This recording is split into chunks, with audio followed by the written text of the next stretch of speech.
Pomfret মাছের এই রেসিপিটি একবার বাড়িতে তৈরি করে দেখবেন, খেতে কিন্তু দারুণ হয়। পুজোর মেনুতে কিন্তু এই রেসিপিটি অবশ্যই একদিনের জন্য রাখবেন। নমস্কার বন্ধুরা, কিচেন অপশনটাই চ্যানেলে আপনাদের স্বাগত। আমি এখানে দুটো বড় সাইজের পমফ্রেট মাছ ভালো করে ধুয়ে নিয়েছি।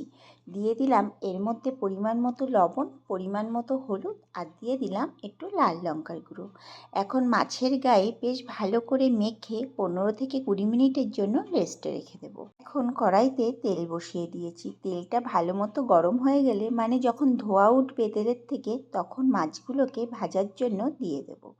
মাছগুলো ভাজা হতে থাক, চলুন একটা মশলা করে নিই। একটা মিক্সির জারের মধ্যে 1 মুঠো দিয়ে দিলাম ধনেপাতা, 6 থেকে 7 কোয়া রসুন, হাফ ইঞ্চিরও কম আদা কুচি, 4টে কাঁচা লঙ্কা আর একটা গোটা টমেটো।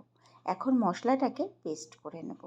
এইদিকে আমার মাছটা ভাজা হয়ে গেছে। যখন এরকম লাল হয়ে আসবে তখন মাছগুলোকে তুলে নেব। আর মশলার মধ্যে যে লঙ্কাটা দিয়েছি, ঝালটা কিন্তু আপনারা আপনাদের প্রয়োজন মতো ব্যবহার করবেন। এখন তেলের মধ্যে কালো জিরে, শুকনো লঙ্কা আর গোটা গরম মশলা ফোড়ন দিয়ে দিলাম। গোটা গরম মশলার মধ্যে দারচিনি, লবঙ্গ আর এলাচ দিয়েছি। ফোড়নটাকে কয়েক সেকেন্ড ভেজে নেওয়ার পর একটা বড় সাইজের পেঁয়াজ কুচি দিয়ে দিলাম। আপনারা চাইলে মাঝারি সাইজের দুটো পেঁয়াজ কুচিও এখানে ব্যবহার করতে পারেন। দিয়ে দিলাম পরিমাণ মতো লবণ আর পরিমাণ মতো হলুদ। এখন পেঁয়াজটাকে একটু লালচে করে ভেজে নেব। 2-3 মিনিট ভেজে নেওয়ার পর দেখুন পেঁয়াজটা লাল হয়ে এসছে এবং নরমও হয়ে গেছে। যখন এরকম পর্যায়ে চলে আসবে তখন বেটে রাখা মশলাটা দিয়ে দেব। ওই প্রথমে যে মশলাটা তৈরি করে রেখেছিলাম। দিয়ে দিলাম পরিমাণ মতো লবণ এবং পরিমাণ মতো হলুদ, আর দিয়ে দিলাম 1 চামচ মতো লেবুর রস। এখন ভালো করে মশলাটাকে তেলের মধ্যে নাড়াচাড়া করে নেব। এর মধ্যে দিয়ে দেবো হাফ চামচ মতো কাশ্মীরি লঙ্কার গুঁড়ো, একটু কালারের জন্য দিয়েছি। এবার সামান্য জল দিয়ে মশলাটাকে কষিয়ে নেব। গ্যাসের ফ্লেমটাকে মিডিয়ামে রেখে মশলাটা কষাতে হবে, যতক্ষণ না মশলা থেকে ভালো করে তেল ছেড়ে না যায়। আমি এখানে 5 থেকে 6 মিনিট মতো মশলাটা কষিয়ে নিয়েছিলাম। দেখুন মশলার থেকে কিন্তু আমার এখানে তেল ছেড়ে গেছে।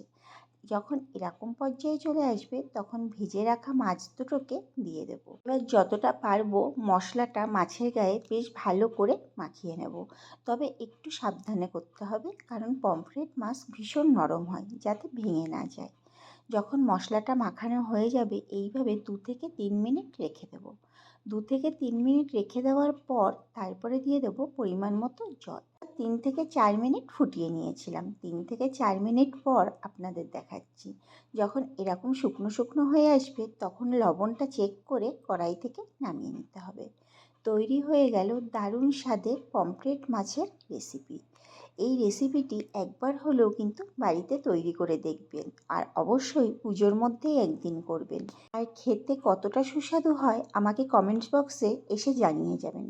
ভিডিওটি ভালো লাগলে আমার চ্যানেলটিকে সাবস্ক্রাইব আর ফেসবুক পেজ থেকে যদি দেখে থাকেন পেজটিকে ফলো করে দেওয়ার অনুরোধ রইল।